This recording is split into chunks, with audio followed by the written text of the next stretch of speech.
Olá, paz do Senhor, seu canal é BD Viva. Muito bem, seja muito bem-vindo. Toda semana nós estamos aqui para estudar as lições bíblicas. O nosso livro-texto é a Bíblia Sagrada. Nós estamos estudando na maior escola do planeta Terra, a Escola Bíblica Dominical, que está espalhada por todos os continentes, né, irmãos? Estamos também, nesse momento, aprendendo então um pouco mais, uma porção da palavra de Deus, pois nós sabemos que Deus opera onde há dedicação no ensino. Eu me chamo Pastor Júnior Pimentel, sou da Assembleia de Deus, Ministério Ibis em Vila Velha e atuo como coordenador do departamento infantil. Fui superintendente por 19 anos, e agora estamos ali na Assembleia de Deus da Graça, Ministério Ibis, do pastor Levi, a qual mando meu abraço.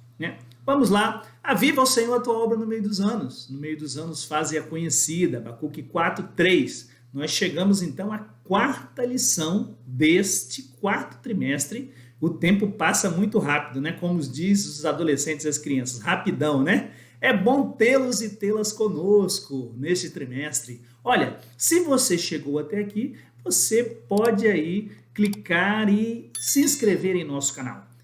Também compartilhar o nosso material e clicar no sininho aí para receber em primeira mão o nosso material. Não se esqueça, irmãos, de compartilhar para que outras pessoas possam também receber esse conteúdo. Eu te convido a ficar conosco, ganhar tempo, fixar o conteúdo, porque a nossa lição, nós trazemos aí ipsilitre a lição com comentários extras, também versículos, colocamos aí na sua telinha os versículos e a linguagem, como sempre falamos, é fácil, rápida, objetiva e respeita toda a dinâmica da lição aplicada. Que Deus abençoe o seu ministério, que Deus abençoe o nosso ministério.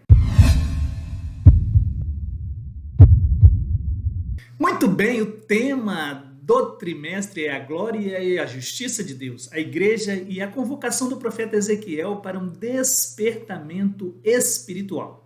Na lição anterior, nós aprendemos e estudamos a respeito das abominações do templo, que teve a idolatria como principal ato de rebelião contra o Deus Todo-Poderoso, o Eterno, E hoje? Hoje, nós vamos aprender sobre a presença de Deus, se ela pode deixar o seu povo. Qual o significado de glória na descrição da visão de Ezequiel? E ainda, você vai saber o que representa a saída da glória de Deus. Entenderá também sobre qual o pensamento no período pós-exílio sobre o retorno da glória de Deus. E ainda, por que a glória de Deus na segunda casa foi maior do que na primeira? E quem substituiu o templo de Jerusalém? São perguntas que nós iremos responder hoje. É possível Deus abandonar o povo por causa dos pecados deliberados? Nesta lição, nós veremos que sim, é preciso cuidar da presença de Deus e não se afastar dela, pois senão ela pode se afastar de nossas vidas. Muito preciosa essa presença. Nós não podemos viver sem a presença de Deus. Muito bem, vamos ao texto áureo da lição de hoje. E a glória do Senhor se alçou desde o meio da cidade e se pôs sobre o monte que está no oriente da cidade. Ezequiel, capítulo 11, versículo 23.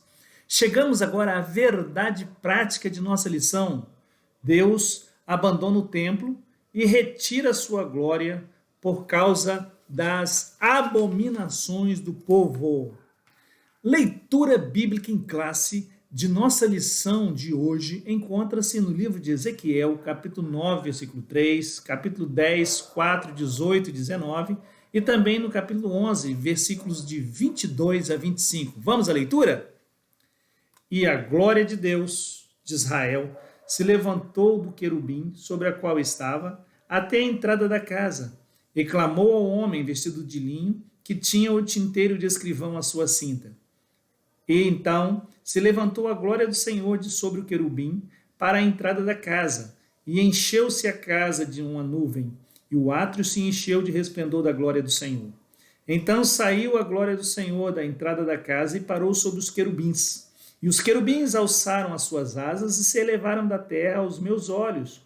Quando saíram, as rodas os acompanhavam e pararam à entrada da porta oriental da casa do Senhor, e a glória do Senhor de Israel estava no alto sobre eles. Então os querubins entraram nas suas asas, elevaram as suas asas, e as rosas o acompanhavam. E a glória de Deus de Israel estava no alto sobre eles. E a glória do Senhor se alçou desde o meio da cidade, se pôs sobre o monte que está no oriente da cidade.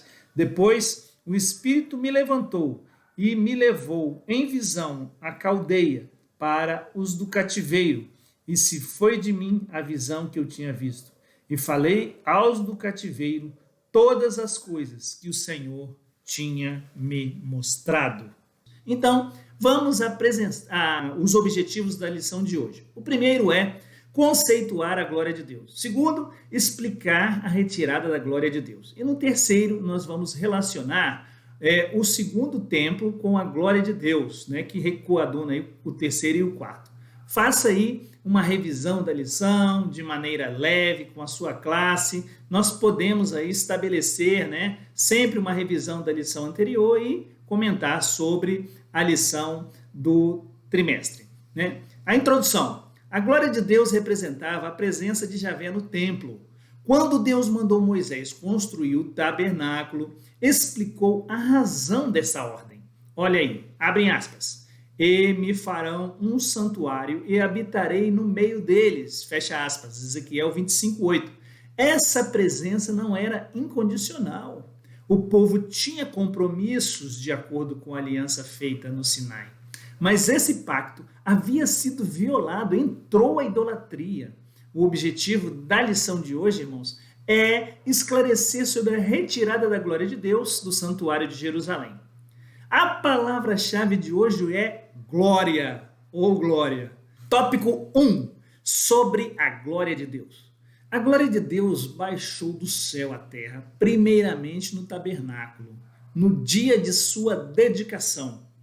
Depois disso, essa cena se repetiu por ocasião da inauguração do templo de Jerusalém pelo rei Salomão. Então vamos lá no subtópico 1. O significado da glória. O contexto ajuda a esclarecer o sentido do termo. A palavra hebraica é kavod, que literalmente significa peso. E nesse sentido literal, só aparece 2 vezes no Antigo Testamento. Lá em 1 Samuel, capítulo 4, 18, e 2 Samuel, capítulo 14, 26. A Septuaginta, antiga versão grega do Antigo Testamento, emprega vários termos, entre eles doxa, glória, resplendor, poder, honra, reputação, e time, valor, honra. Mas, nas visões de Ezequiel, glória, irmãos, indica o resplendor pela presença do Senhor. Esta é a descrição feita pelo próprio profeta, né, na visão aí no capítulo 1, né? O vocábulo hebraico Shekinah, geralmente usado entre os crentes como glória, não aparece na Bíblia, porém é frequentemente utilizado no judaísmo. Não podemos viver sem a presença de Deus. Hoje, irmãos, ela está representada com a doce habitação do Espírito Santo na sua igreja, em nós. Essa presença envolve poder, santificação e desenvolvimento do fruto do Espírito. Subtópico 2. A glória de Deus, ela se manifestou aos filhos de Israel quando Moisés dedicou o tabernáculo de Deus. Está lá em Êxodo 40, né? Era a presença de Deus no meio do povo que acompanhou Israel nas suas jornadas no deserto. Até o início do reinado de Salomão, período em que a Arca da Aliança foi transferida do tabernáculo para o templo de Salomão, aí nós vemos a glória de Deus, ela encheu toda a casa, está lá em 2 Crônicas 5, 13 e 14. E da mesma forma no culto de dedicação ao templo, né? Desde então, eles se comprometeram em manter seus olhos fixos e os seus ouvidos atentos à oração nesse templo. Mas essa promessa nunca ela foi incondicional. O povo tinha que obedecer. E parece que o povo havia se esquecido disso. O que nós aprendemos nesse capítulo de Ezequiel precisamos estar motivados a valorizar a doce presença do Espírito Santo, pois dizem que o homem valoriza mais as coisas quando perde, né? Mas a palavra de Deus não é isso que ela diz. Vamos ler? Mas aquele que permanecer firme até o fim será salvo. Mateus 24, 13. Chegamos à sinopse 1. A expressão glória de Deus aparece no livro de Ezequiel como presença de Deus. Aí nós trazemos para os irmãos um auxílio aí, né, que está na revista do Mestre, a glória de Deus. A expressão a glória de Deus tem emprego variado na Bíblia. Às vezes descreve o esplendor, majestade de Deus e uma glória tão grandiosa que nenhum ser humano pode vê-la e continuar vivo. Lá João na ilha de Patmos, né, na hora que viu, caiu como morto. Quando muito, pode-se ver apenas um aparecimento da semelhança da glória do Senhor. Moisés viu o Senhor pelas costas.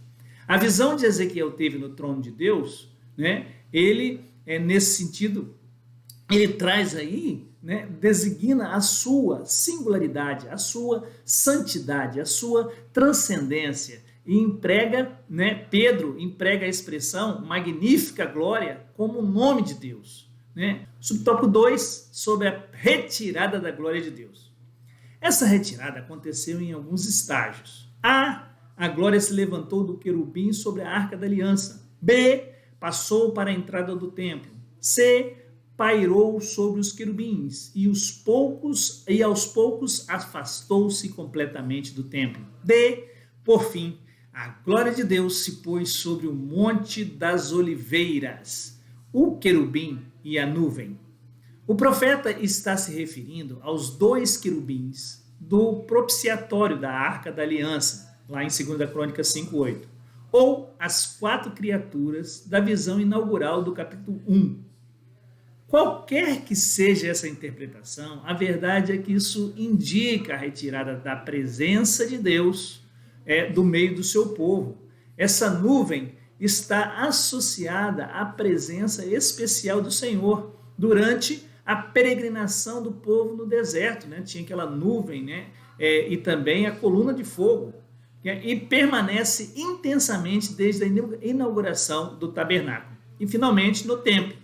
Essa presença divina atingiu o clímax com a manifestação do Filho de Deus.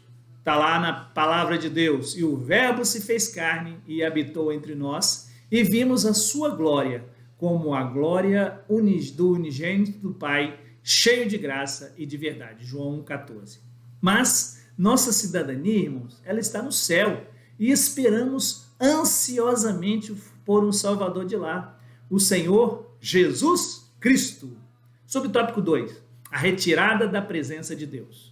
A glória de Javé pairou sobre os querubins e aos poucos afastou-se completamente do templo.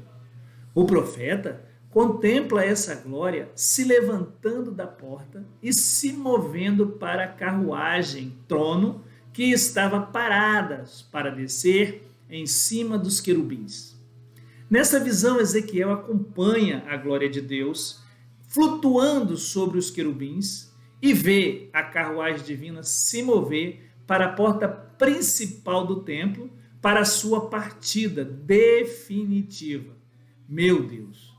A saída da glória de Deus representava a retirada de sua presença e, com isso, se aproxima a destruição do templo. Essa casa foi destruída pelos caldeus no ano 587 a.C., no mês 4, ao nono mês, que corresponde a 14 de agosto de 587. Vamos trazer um comentário. O que acontece quando se perde a presença de Deus? A Bíblia nos relata que no princípio tudo era perfeito, mas pela desobediência do homem veio a sentença de morte. Mas graças a Deus, por meio da sua misericórdia, pelo seu infinito amor, ele restituiu a vida por meio de Jesus Cristo, quando este deu a sua vida, morrendo na cruz do Calvário por nós, para restituirmos a glória, restituir a nossa salvação. Tanto é que ele foi, mas deixou o Espírito Santo para consolar e estar conosco na terra, nos ajudando a chegar à estatura de varões perfeitos, amados. Que glória! Subtópico 3, por fim, a glória de Deus se pôs sobre os montes das oliveiras. Está aí no versículo aí que está contido na lição de hoje, né? A presença de Deus no templo era privilégio de Israel, mas isso exigia responsabilidade para que a glória de Deus, né, habitasse ali, porque Deus não coaduna com pecado, mas a casa de Deus ali estava sendo profanada com práticas pagãs abomináveis. Ezequiel viu a glória de Deus partindo do templo para o Monte das Oliveiras. Dali ascendeu aos céus para retornar nos fins dos tempos. Não mais no templo de Jerusalém, mas no templo do milênio. Ezequiel 44, 2 a 4. Com a retirada da presença de Deus, o templo ficou vulnerável, juntamente com a cidade de Jerusalém. Nós podemos ver que é interessante que o Monte das Oliveiras é também o local da ascensão de Jesus, Atos 9, 1, de 9 a 11.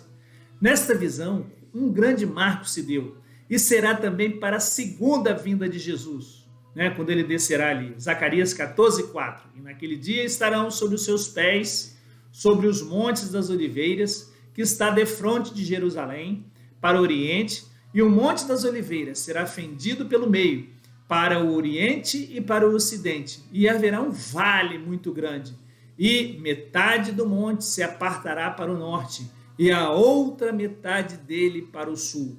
Monte das Oliveiras será o ponto de aterrissagem do Todo-Poderoso, irmãos. O povo de Israel, acuado como tiveram na frente do Mar Vermelho, eles clamarão por Deus, e Jesus virá, e haverá uma muralha de pedras de um lado e de outro, e Deus intervindo em favor do seu povo mais uma vez.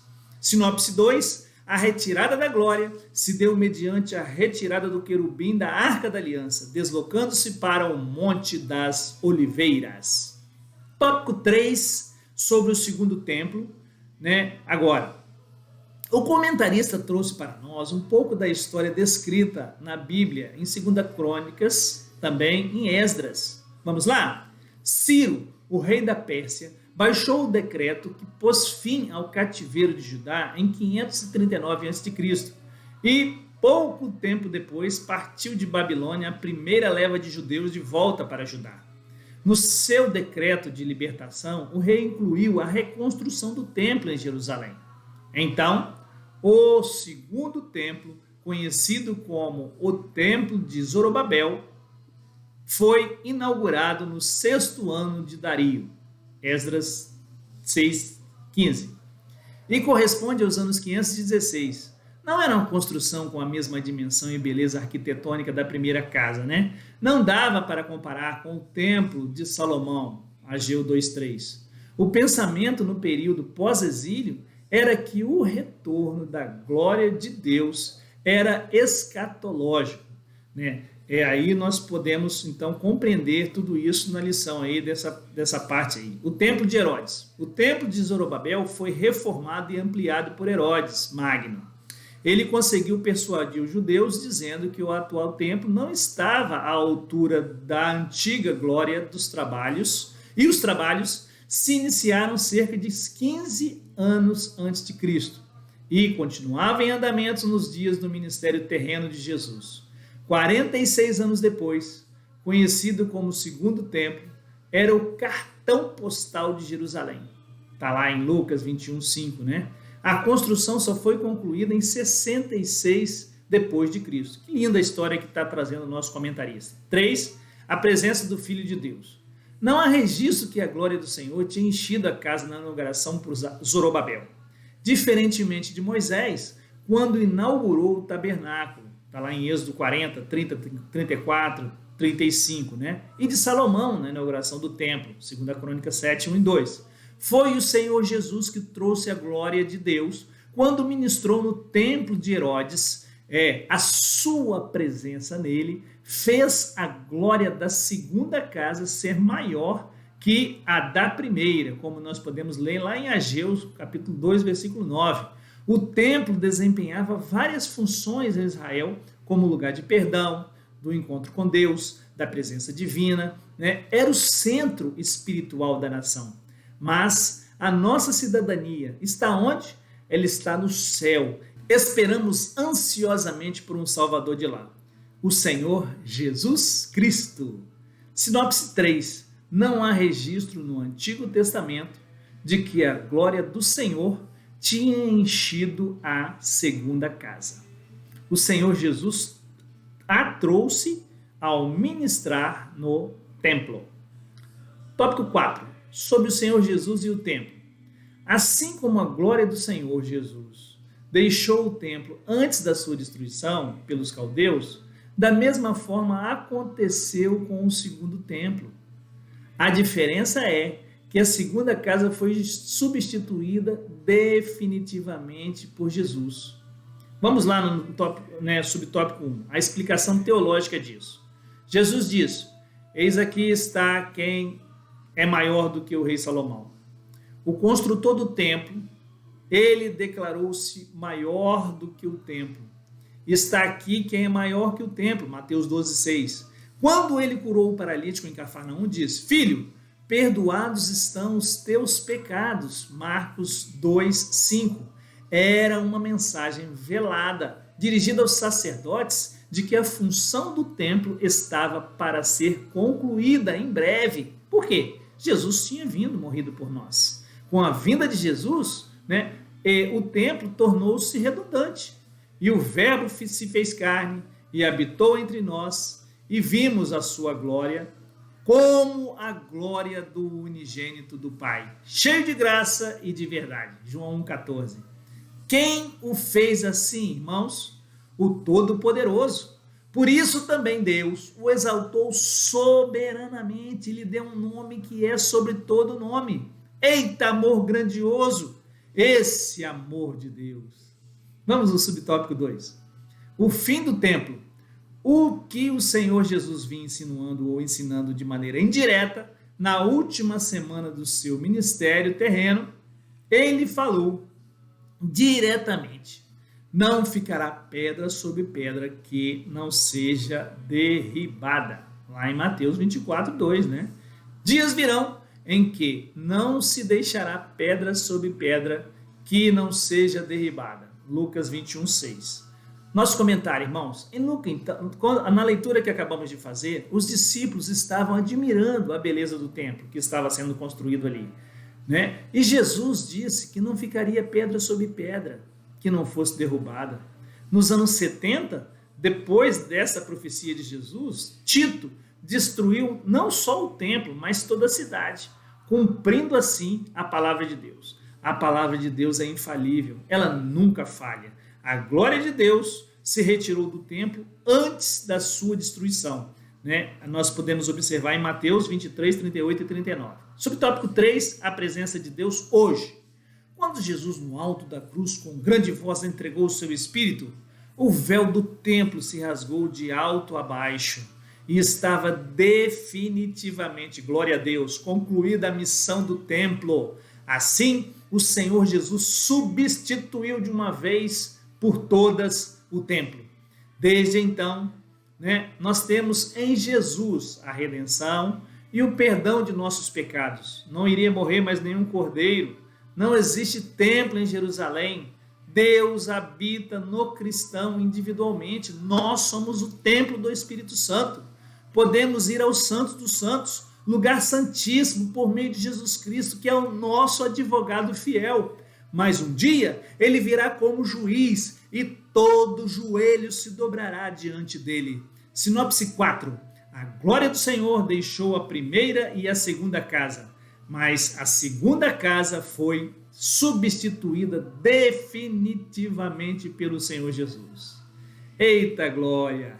Concluímos a lição de hoje levando em conta que ambos os casos, tanto em Ezequiel como em Jesus, estas gerações rejeitaram a Deus.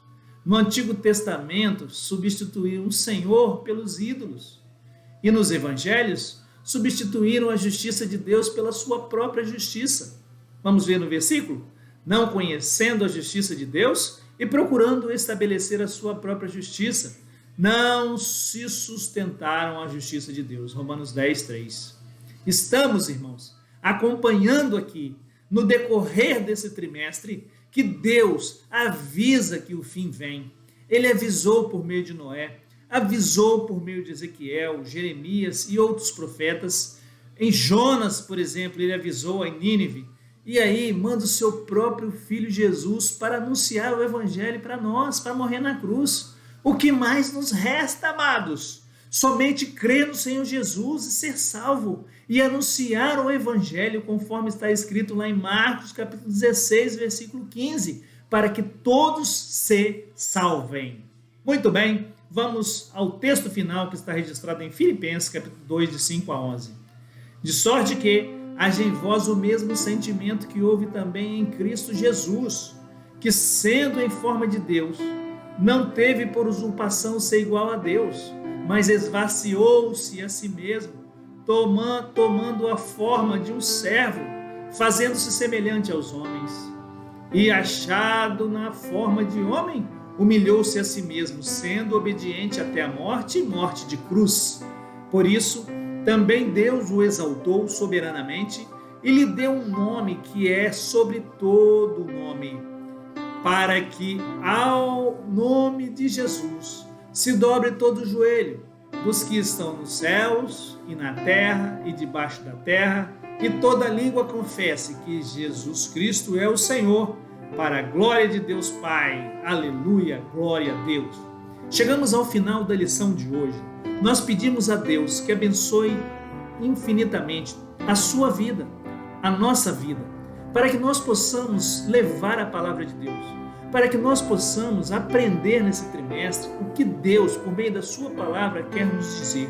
E Ele nos diz: nós temos toda a história contada, Deus não omitiu nada, Ele trouxe a sua inerrante, infalível e inspirada palavra de Deus para nós, para que nós pudéssemos meditar na sua palavra, pudéssemos encontrar o alento para a nossa alma e, por meio do Espírito Santo que está em nós, que está aqui, nós tenhamos uma firme convicção de quando a trombeta ecoar, nós seremos levados para junto do Pai para estarmos com Ele eternamente.